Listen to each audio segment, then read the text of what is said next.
السلام عليكم ورحمة الله وبركاته. إن شاء الله هنتكلم على الداتا تايب. اتكلمنا في الفيديو السابق عن حاجة اسمها ال variables، وقلنا إن ال variable هو المكان اللي بخزن فيه ال informations بتاعتي. يعني إيه بقى ال information دي ممكن تكون إيه؟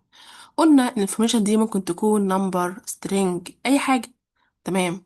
خلينا نعرف بقى ال value اللي ممكن أحطها في ال variables. تاني، الفاليو خلينا نفتكر كده المثال اللي احنا كنا قلناه.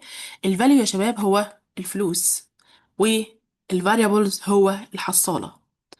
الفاليو دي بقى ممكن تكون ايه؟ قال لي ممكن تكون number، ممكن تكون text، ممكن تكون true أو false. كل واحدة ليها اسمها.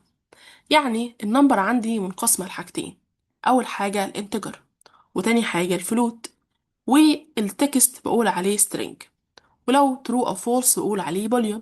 خلينا ناخد كل حاجة لوحدها. أول حاجة عندي الانتجر. الانتجر يا شباب هو حاجة اسمها whole number. يعني ايه whole number؟ يعني نمبر مفهوش أي دوت ديسمال. يعني ايه برضو؟ يعني مفهوش أي علامة عشرية. يعني لما أقول num equal 10، يعني أنا عندي variables اسمه num، في value اسمها 10، القيمة بتاعتها 10. تمام. طب نوع الفاليو ده ايه؟ النوع ده طيب اللي انا حطيته في الفاريبل ده ايه؟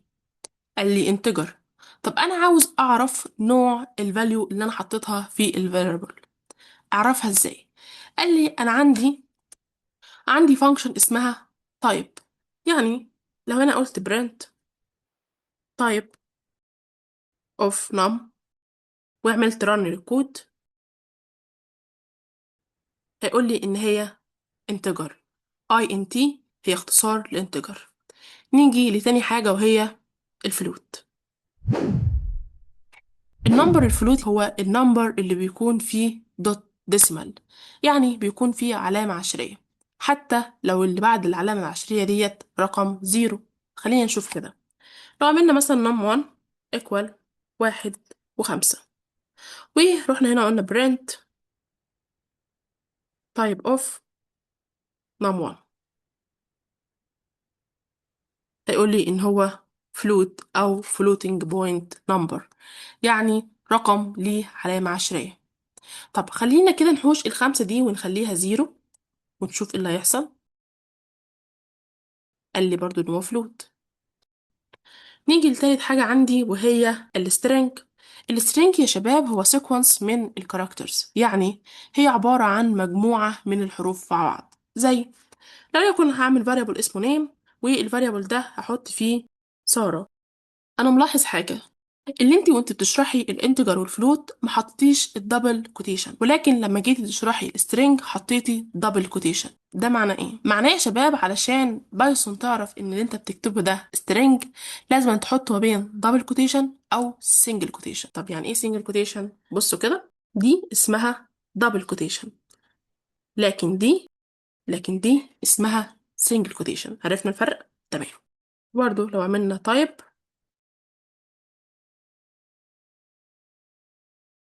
هيقول لي ان هي نوعها string. خلينا نشوف اخر حاجة من انواع الداتا تايب، البوليان. البوليان يا شباب هو اما true او false، يعني صح او غلط. خليكم بس تعرفوها كده لغاية ما نعرف ممكن نستخدمها ايه في الحلقات الجاية. خلي بالك، true التي كابيتال. تعالي كده نشوف حاجة تانية، هتلاقي ان النوع بتاعها بول، يعني بوليان. اوكي. خلي بالك يا شباب، التي كابيتال يعني التي فرقت قوي. لو انا عملتها مثلا سمول فرقت. تعالوا نشوف. تعالوا كده نرن. اوه، ده ادتني ايرور. ليه ادتني ايرور؟ لان يا شباب بايثون حساسة الكاركترز، يعني الكابيتال عندها مش زي السمول. يعني تي كابيتال مش بتساوي تي سمول. وطالما انت كتبتها تي سمول فهي اعتبرت انها سترينج، وطالما سترينج لازم نحطها ما بين ايه؟ برافو، ما بين دبل كوتيشن او سنجل كوتيشن.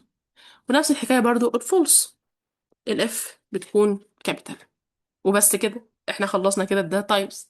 وقلنا ان الداتا تايب يا شباب هي الفاليو اللي بتبقى موجوده في الفاريبلز، وقلنا الفاريبلز هو المكان اللي بخزن فيه الفاليو.